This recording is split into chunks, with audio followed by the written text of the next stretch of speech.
Hi everyone and welcome back to the Guildford.Games Festival programming. We are doing another discipline deep dive and we're here at Supermassive to talk to Selen about production. Hello, Hi. Thanks for having me. Oh, you're so welcome. Thanks for coming. How are you doing? I'm good, thank you. Good. Pleased to hear it. I'm going to start at the super start.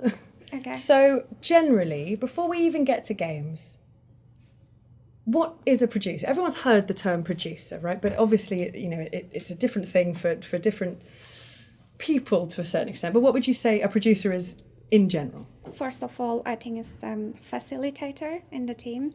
So it is a person who keeps the development moving forward. And you're there to sort out any issues that come up. It could be technical issues or personal problems, so that you're there to basically support the team throughout the development process. So it's really a really important role. It is, yeah. It's hard to describe it, but when you're there, you kind of realize how important it is, and if you weren't there, like how badly it can go. Well, I guess it's the notion of lots of pockets of development, I guess, and it's your job to kind of make sure that each one of those pockets is communicating as best it can. Yeah, exactly. When everyone's head down and crazy There's a busy. lot of moving parts, and you need to make sure that you are sort of exchanging information with the right people, because in the heat of the moment, people can forget about what's been talked or what's been discussed. You need to make sure that key information is kind of moved to the several different parties and disciplines. So what would an average day, we're not talking about, building up to launch or getting ready to launch a product, but an average day as a producer at Supermassive, what does that look like for you? It changes every day, but I think in short terms, it's mostly kind of meetings, looking at Excel spreadsheets a lot, some calls, or you kind of visit the people where they are, and then task management, task tracking. So you look at the Jira database and also Excel spreadsheets quite a lot. It's a lot of information, I imagine, to track. There's a lot of information passing through, so you need to kind of catch it when you notice that this is quite important, kind of save it somewhere in your head and then make sure that it gets communicated to the different people. Mm-hmm. So how do you even go about tracking all of those moving parts, especially in a situation where everyone's so head down focused on whatever it is that they've got to get out of the door, get ready in order for everyone else's pieces to all fit in at the same time? It is challenging. So there's a lot of note-taking to be done. And you kind of put things in place in your brain, just making sure you know what is urgent and what is important. It's actually the Eisenhower method. So there's a quite good differentiation between what is urgent, what is important. If it's really important but not urgent, you can delegate it to somebody. But if it's really highly important, you need to get on with it at that moment and urgent. So I use that quite a lot. And then I guess experience you should have done in different ways. It doesn't have to be within this role. Any project management experience is really important. So yeah, there's a lot of things I can use. And that's real transferable skills, for people that, if we're, game development is such an exciting thing to lots of people, obviously lots of people wanting to get into games as well as those of us that are working within. And there aren't, maybe I'm looking at it too literally, but I can't imagine there's a huge amount of being able to just, I already have these skills and now I'm going to go and work in games and use them here. But production is definitely one of those places. Definitely, right? Yeah. So you can take, whatever your skill set may be from a similar situation, and then it's just really understanding the different aspects of game development and the different terms and all of that kind of stuff. Yeah, exactly. So did you come from a game dev background, or did you step into it from elsewhere? So I have done QA, although I've done mainly localization QA. But I've worked for an outsourcer for quite a few years actually. Done project coordinating, QA lead position and things like that. I was also the QA tester when I first started.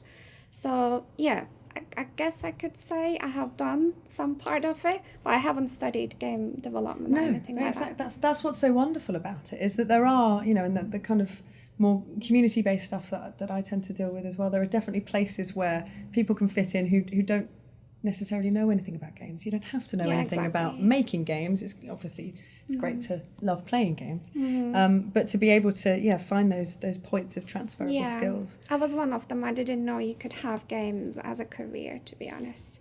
So I kind of learned as I kind of stumbled into it. And that's how did that even happen? What was the kind of point that made you realise?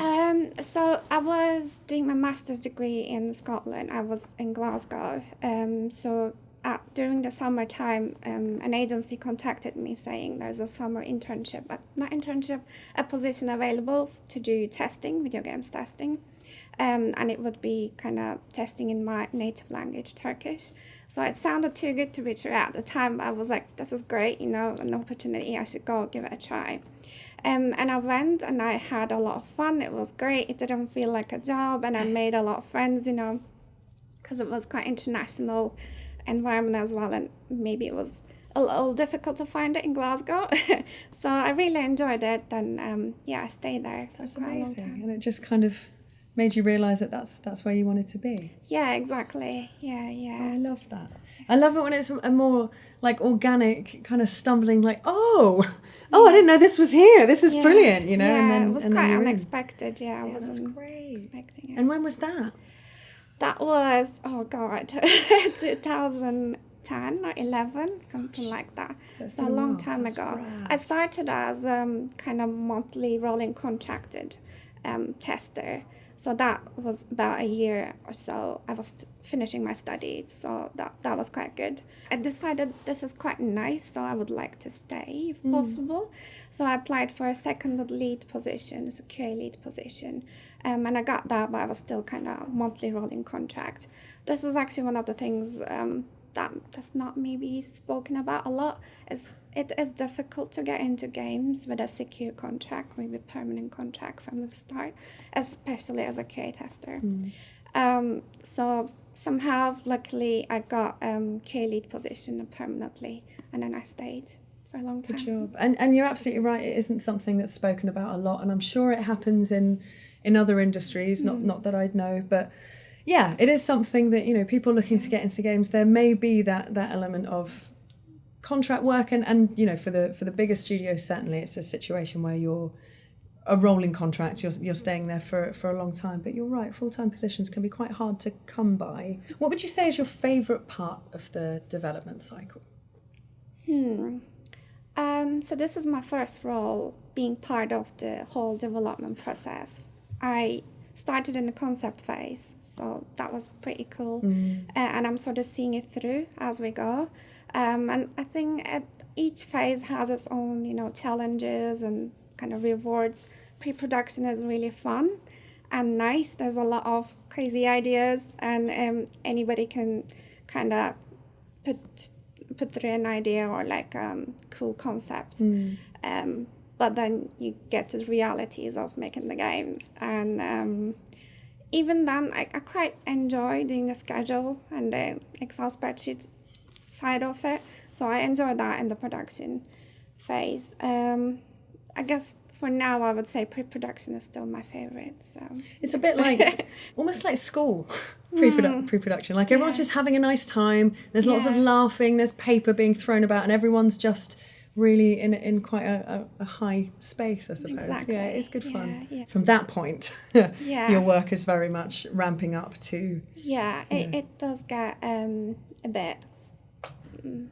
chaotic is not the right word, but it can be challenging. Yeah. It can be. But I'm looking forward to sort of towards alpha and beta phases, because I've done QA. I actually quite like having bugs and kind of resolving them and marking them as done, and just kind of getting ready to the finish line. I think that's quite exciting. I know it can also be quite challenging, and you get tired towards the end, but I'm looking forward to that part. Yeah, that will be fun. And again, from your position, to be able to see all of these bits and pieces that have just been in the ether, floating about, not quite connected, not quite one full piece, that the moment that all of those things come together. Oh, I can't wait. I genuinely can't wait.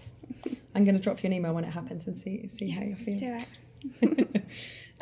Can you think of any obvious positions outside of games that have the skill set that you would need, but may not be connected to production in any way, shape, or form?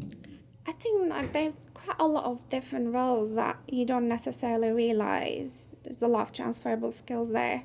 So as long as you have a lot of moving parts to deal with and you need to manage the people and the tasks and so on, and it is quite a high-paced, fast-paced environment, I think you will be able to use a lot of those skills. That makes sense. Random examples I have, like a fast food joint or wedding organizer, something like that. That makes perfect sense, because you could easily just go, oh, okay, you're used to juggling many things. Mm-hmm. Here are some different things.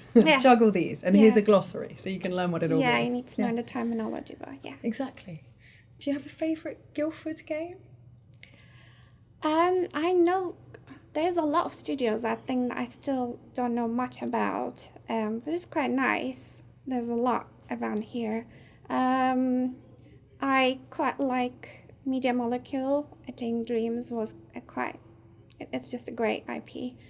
I also quite like Fireproof games. I played The Room, the very first one, and I loved it. I remember on my iPad, and I bought all the other games afterwards. But I never met anyone from there, even though I live in Guildford, so I don't really know. Down the pub. We'll make it happen. That's what we're doing now. We're now just making sure that developers get to know each other, because that's just as important as anything else. Yeah, and obviously Supermassive games, I completely forgot to say. Well, I mean, it goes without saying. So what advice would you give to someone looking to get into games that isn't in at the moment? What would that be? I think it's really important to put together a good cover letter.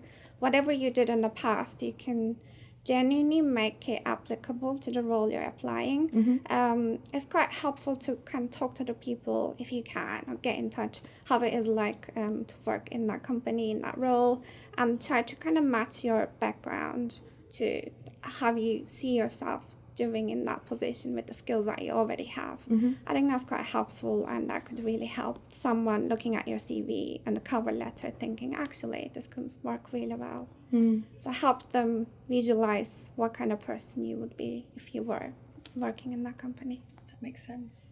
Because you do find, within games that so much of hiring is about the actual person, not their skills, not what they've done, because of course that stuff is important, but I guess when you're working in a really high-paced environment that can be quite stressful, when you need to be able to all gel really well together as a team, it's so important to just, fit to a certain extent. I think the way that teams work, and I guess from a producer's perspective, you have a really interesting kind of overview of people as well as the game, and who would fit, who's more likely to fit on certain things together and with certain other aspects of the team. It must be really interesting being a producer. It is. I mean, the people side of it is just, I love it. I mean, I'm quite into human psychology and stuff like that as well, and I studied international management, so I've studied kind of managing across cultures. I find that really interesting. So now working with different disciplines and how they see, like the way they basically describe a task, for example, is quite different from one discipline to the other. And the way you need to motivate them is quite different as well. So I find that really cool and interesting. Absolutely. What would you say has been your biggest achievement at Supermassive so far, with so much more to come, Selen? So much more to come. Actually, just this week I got a promotion. Congratulations! Thank you. That's fantastic. I'm a producer now, so I guess that would be my biggest achievement so far. That's a good one. Nice. That's a good one. Something that comes to mind, what would be your biggest games-related career challenge so far, and how did you overcome it? The biggest one challenging me was getting a job in production after working in localization QA for quite a long time. I mean, it is the way it is. Everybody runs into challenges and obstacles in their careers, but I think making a move or transition between different parts of the game development is already hard as it is to get into games, but also making the transition is also difficult. You just, like what I said before, you just need to, I guess, persevere and apply and try to express yourself the best you can. So yeah. I think that's it's such important advice, because, like I said, so much of what we do is not personality based, but definitely draws on our personalities and who we are as individuals to make a game. Of course, it's lots of people coming together to all, put their little part in to make a bigger beast, as it were.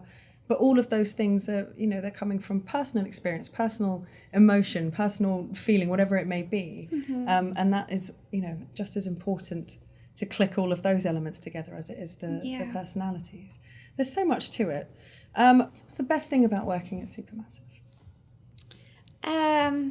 So the best thing about it is, I think, my team. So I have a very close working relationship with my creative director and my executive producer.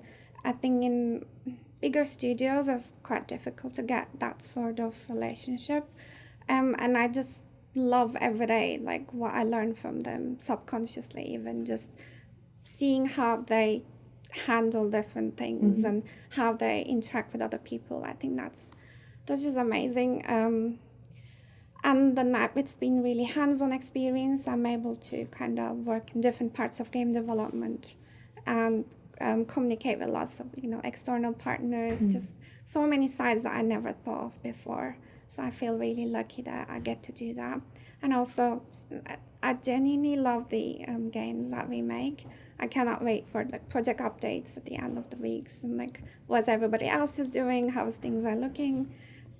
So yeah, there's quite a few things, and so I'm happy. Definitely. And horror is something that you were into before, or something I enjoy horror quite a bit.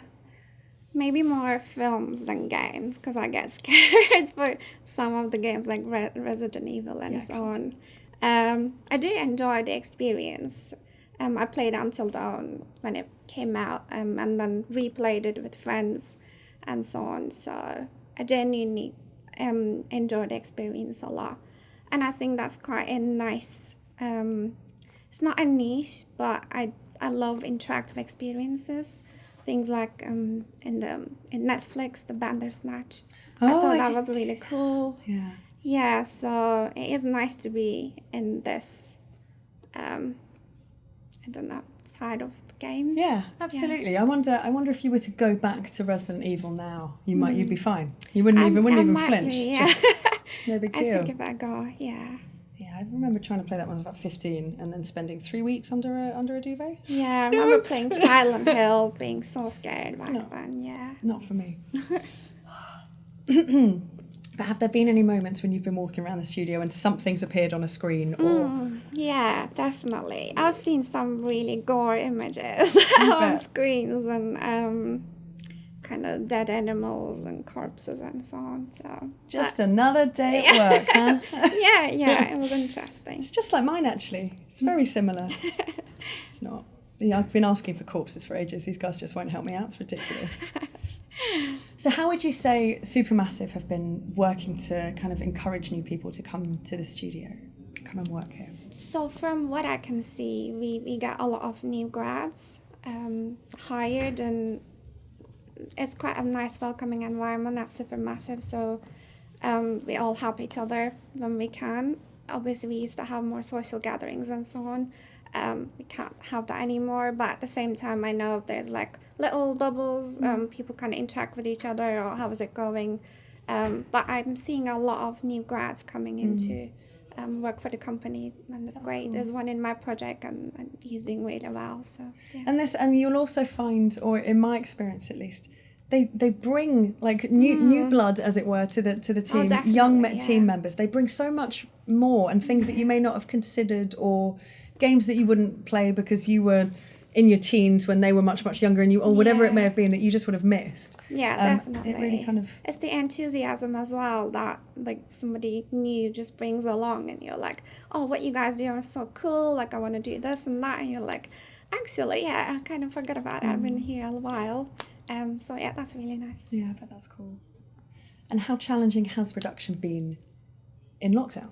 I mean, when you, I know you're here now, and you're keeping 2 meters apart and all being very sensible. Yeah. But how do you even go about doing something like that when the blocker is ordinarily 5 paces away, but now you've got to try and get that same information across. I know, it home. is challenging. I'm sure it is for everybody who's trying to make things work during lockdown. We've been lucky in the way that we can make use of a lot of, instant messengers, kind of Zoom, any calls, like video calls. We also do a lot of sort of mail exchanges and things like that. So there's a lot of digital interaction happening. It's kind of hard to keep on top of all of them sometimes, actually, because there's like so many different things that you get pings from, and my phone keeps going off because of Outlook and Teams and so on. I don't think it's been too bad so far. I'm back to the office now because I volunteered to come back. So that is quite nice to have some interaction face to face. Yeah.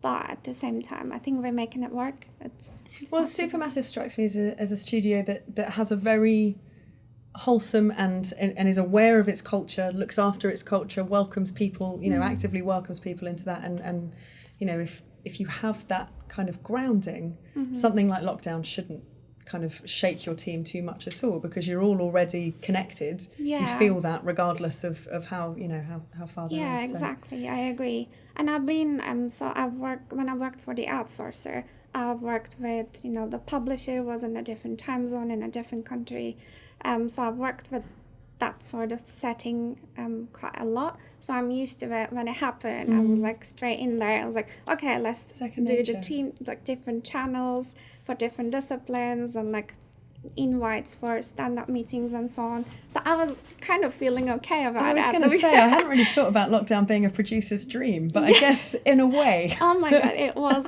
kind of at the beginning, which is embarrassing. Pure organisation. Yeah. It's nice. Yeah. It's nice. I need a producer, actually. So if you wouldn't mind just imparting some of that knowledge and calm, collected nature, that would be wonderful. Selen, thank you so much for taking some time out to come talk to us. We really appreciate it. It's been great. Thank you. And good luck with everything to come. And I'm sure it's going to be wonderful. Thanks a lot. Thanks so much for joining us for another deep dive for the Guildford Game Festival. And we will see you again soon.